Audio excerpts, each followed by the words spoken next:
What's going on, everyone? It's Bales, and welcome back to another AFL Fantasy Team Review post round 20. 2,400, normally you think you're pretty happy with that, but I'm a bit down with the 2,400, to be honest. It was a huge scoring week. Scores, plenty of people hitting 2,500. There was even people hitting 2,600, which is absolutely crazy how big these scores were this week. But yeah, 2,400, round rank of just inside 11k and overall rank of 719. So we dropped 160 spots again. Unfortunately, I think the Hat Dream is pretty much dead now. 424 points behind. So lost 85 points this week, which sucks. I did think around the buys that normally my back halves of the year are I normally start iffy, and I'm ranked anywhere from 5 to 10k. Then I have a good second half of the year, and I call my way back to top 1, top 2k, whatever. So, but unfortunately, this year it's been the opposite. I've had a good start to the year, and I haven't dropped outside top 1,000, so it's still good. But I've just slowly sort of just drifted away. Like I hit nearly inside the top 300, well, just outside top 300. Just slowly but surely gone away from that, unfortunately. So being 424 points behind, look, there's 4 weeks to go. You need to catch up 100 points a week. So I need probably 4 top 100 weeks, or 4 top 500 weeks at least, and be catching up a lot of ground, which at this point in the year as well, when teams have got all these premiums, I need a lot of players I don't have to go bad. I need everyone in my team to go well for 4 weeks. So it's not gonna happen, unfortunately, but if we can get top 300, top 200, whatever. Be good to just get the top 500 at least and have a good ranked end of the year. But sure. But in a positive note, I did win in the Content Creators Cup against Jepper in the qualifying final, so I'm through to the prelim in that. So that's something. So hopefully take that out this year. That's probably almost the main focus now, apart from obviously trying to get sort of like top 100 or top 200-300 if I can. But you never know. We'll keep trying. You never know. Might catch up 150, 200 points in a week, and all of a sudden, bang, we might be back on. But probably unlikely, I would imagine. But yeah. So in terms of the players there, so +3 and -3. A lot of big scorers, and I could give a +3 to anyone, but a lot of players sort of scored around the same, the 110 to 130. So I'm actually going to give my +3 to Toby Green, 103. So as an F6, we know the F6 spot's been a bit. It's been pretty crap all year, let's be fair. Players sort of putting up good, sort of every now and again, they might have a good score, but a lot of them putting 60s. But it's good to get a 103 from Toby. A lot of people getting 90s and 80s this week from the F6, so it's good to gain a few points on that and put up 100. So very, very good from him. And then -3, I've got to give it to, not a good honourable mention for Zach Merritt for -3, because 75 at half time, I was thinking, here we go, VC, bit of a unique VC, could go big here. 22 points in the second half. Like, seriously, like Zach has just not put a 4 quarter points together all year, which has been really disappointing. And of course, the 4 options I had as VC, options besides Shees in the first game, was Josh Dunkley, 128, Ryan Marshall, 135, Dane Zorko, 139, and Zach Merritt, 97. And of course, I picked the one that goes under 125. But unfortunately, that's the way the cookie crumbles sometimes.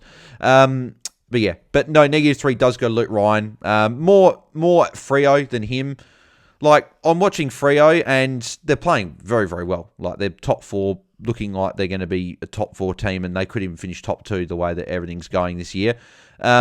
It just frustrates me when I see Freo 2 minutes to go in the game. You think, okay, chip the ball around, no injuries, but they're still trying to attack it. Like, don't get me wrong, as a supporter, you're probably thinking, great, they're trying as from start to finish. But as a fantasy coach of Luke Ryan, I'm thinking, well, this is where Luke Ryan was getting his junk points. And it's surprising that they have sort of, it's almost like the Freo players have taken Longmuir's comments so literally that they don't even switch the ball ever. Like, I can understand, like, not sort of farting around with the ball and switching for the sake of it, but sometimes you can switch. It's actually a good thing to open the ground up, but Freo are just not doing it. So Ryan should not get involved. He's got to go, which is disappointing. Thinking obviously when I went Sheezer to Ryan early in the year, I thought that was a good move. I got 3 massive scores from him. probably the smart play at that point might have been to jump off. And hindsight's a wonderful thing, but maybe jumping off a Luke Ryan back to Sheasel, or going Ryan to someone, make some money off that, and then use that cash elsewhere. But that's hindsight, obviously, so it is what it is. But yeah, not good from Ryan, so he will go for me this week. But let's get stuck into all the other players from the team. But as always, before we get into all of that, make sure you do smash a big thumbs up on the video. That would be very much appreciated. If we can get 100 likes, as the goal is always on these review videos, and that would be fantastic. And make sure you subscribe to the channel if you haven't already. We're trying to hit 2.7k. So if you haven't subscribed, click subscribe button, because we've got content daily still for the rest of the season, and then we'll have AFLW content as well, and then maybe it's a BBL content, who knows, later in the year. But yeah, so let's get through. So a lot of good scores here. So Lockie Whitfield 127, great. Neil Bullen was going to him at times throughout the game, still didn't matter, did what he wanted to, and 127 is great. Over 120 in every game, bar 2 since the bye, and the 2, obviously, as we've said a few times, Carlton and Sydney. So, going very well, and they're both tons. Harry Sheasel, 118. Obviously, good to finally have him back. I need him for this run that they've got coming up now. Just a lot more relaxing watching North games, having Sheasel in your team. So 118 was very good to get first go out from him. Nick Martin, 87. Looked like he was on track to get about a ton there. But St Kilda dominating the second half meant he didn't really get much of it. So 87 it's okay. Like, he's not putting up any 60s or real dud scores. If he goes bad, he's putting up anywhere from an 85 to a 95, and he's going up 100 in the other games. So, so Nick Martin, not too bad. Tom Stewart's been fantastic. I've had him for back-to-back weeks now, both 120-plus scores. That's now, 3 of his past 4 have been over 120, so he's looking like an absolute machine at the moment, and I think he's a top 6 defender on the run home, nearly 900k as well. Luke Ryan, obviously mentioned 63, he's got to go. He's only got the 1 ton since the buy, and that was a 101, so not even that great. Yeah, just no good scores from him anymore. Hayden Young, 91, was solid. Had 12 tackles as well to get the 91. I sort of wonder, he has these games where he gets a lot of tackles. We're just waiting for him to put that together, with a lot of tackles, get a lot of possessions, and then put up these 120s, 130s, but just not quite putting it all together.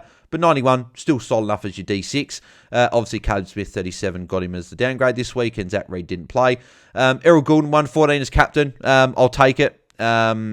After, obviously, when your VC fails, you just want a 110 from your captain, and I'll take a 114, considering Sydney got badly beaten against the Dogs to get a 114. Errol went off as well. I don't know if he went off injured. I was at the Crows game, but it said on the app that he was injured. Then he came back on. I got a bit worried, thinking, here we go, this will completely derail my season. But thankfully, he was okay, and he got the ton in the end there.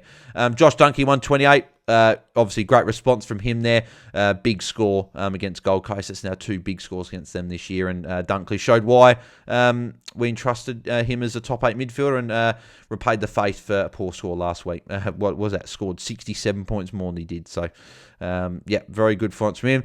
Bont, 81, disappointing. I know that it was against Sydney at the SCG, but at the end of the day, they did win well. I would have thought Bont would have been a very big reason of that. It was actually like guys like Treloar and Ed Richards and a few of the other players that really got them going. Bont just didn't really have to do too much. He just did what he needed to, 81. He's got a good 3-week stretch coming out now of North, Adelaide, and Melbourne, Adelaide, and then North Melbourne. So hopefully put up some 3 good scores, and he's got Giants at Mars, which I'll probably look at maybe moving him on in the final week just to get off that game there. Tom Green, 105, solid again, just getting the job done. Has got a tough run coming up for the rest of the year, so there is a chance that maybe people could look at maybe moving him to a midfield that's got a good run for the rest of the year, but at the moment he's probably low on the priorities for me.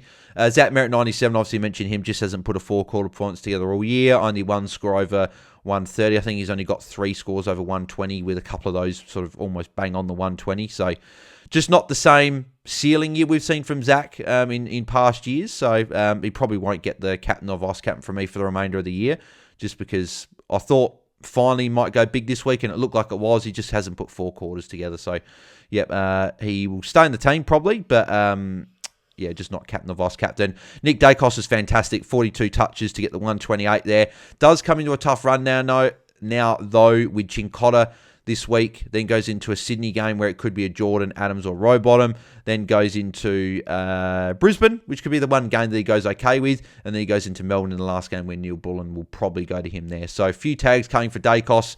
There is a chance that myself and potentially you guys might be able to move off of him and bring in someone else. Connor Rosie, 75, was disappointing. Kopchin Cotter for a bit of the night as well, which is surprising. I thought he would have just gone to Butters for the whole night, but went to Rosie at times and, just didn't really get amongst, unfortunately. Sarong got 100, was best on ground and had 32 touches. I think this is just showing that Sarong is just a really consistent player.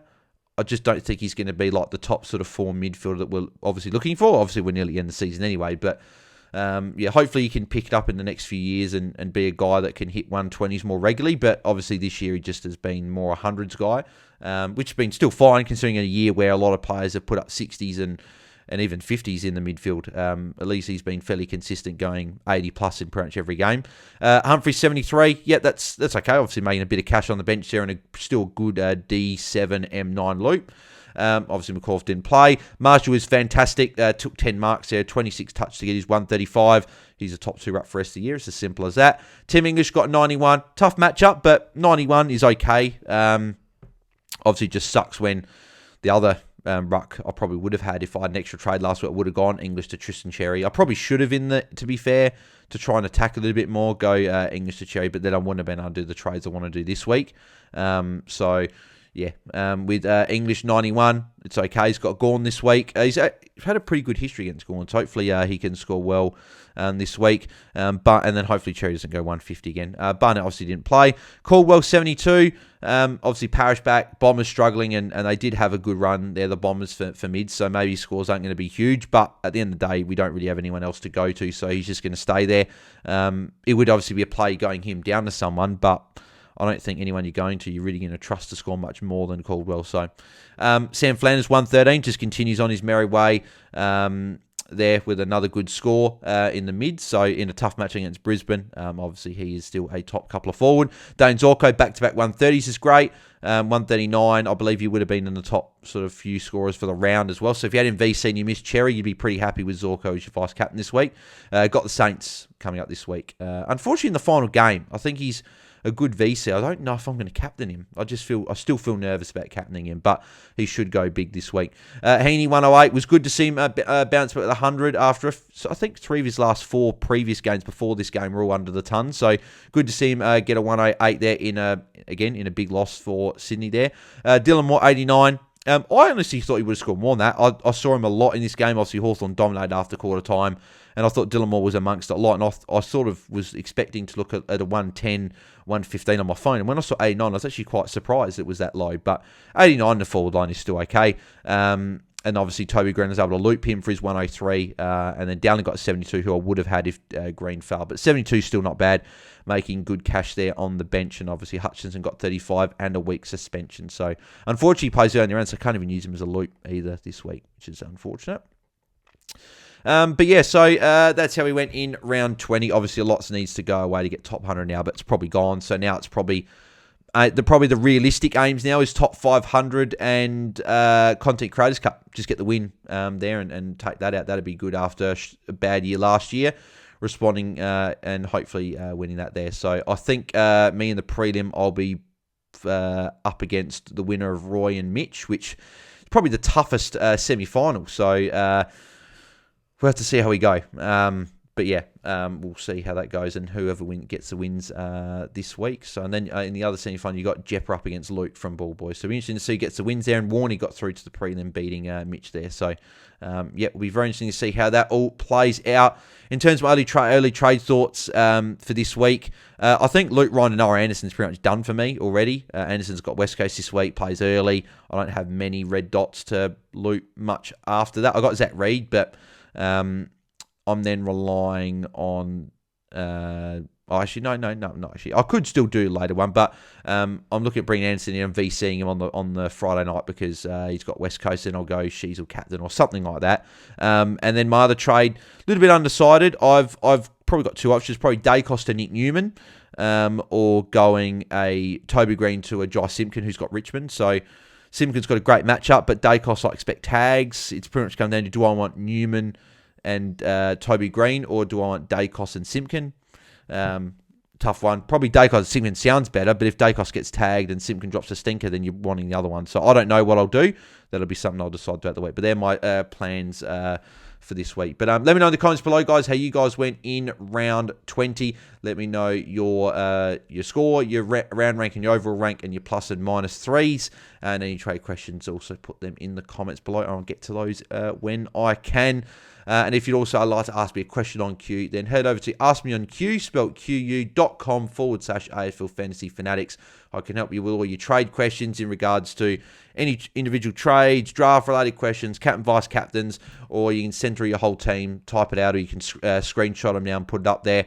If you're stuck with what to do, I can sort of give you my 2 cents of what I would do with the trade. So if you'd like to hit that up, it does a small fee for that one, but it does help support the channel. At the same time, gives you an audio response in depth, straight to your email, more in depth than what I can give you in the comment section or as an individual message. So if you'd like to use that, then feel free. But if not, we've got our Tuesday night Q&A live on YouTube, 9 p.m. Eastern, 7 p.m. Perth time. So make sure you guys tune in to that on YouTube or Twitter or even Twitch. We're doing it on Twitch as well, so might get a couple people sort of floating through there if you want to go over there and follow us on Twitch as well. So links for all those are in the description for all the socials. But yeah, so about then, and obviously Wednesday trade talk, Thursday captains, Friday watch along, and the pre-lockout chat, and then Saturday watch along. So the usual content will be there this week. But yeah, make sure you smash a like on the video if you did enjoy it. Obviously 100 likes is the goal as always. Make sure if we can hit that goal, that'd be fantastic. And make sure you do subscribe to the channel as well if you haven't already. I think we're just over 90 subscribers away from 2.7k, which is amazing. Support you guys have shown this year's been incredible. So if we can hit 2.7k as well, that'd be fantastic. So make sure you do subscribe. And yeah, I'll be back, as I said, tomorrow for the live Q&A. So thanks, guys, for tuning in. And I'll catch you guys tomorrow night. So I'm out. Cheers.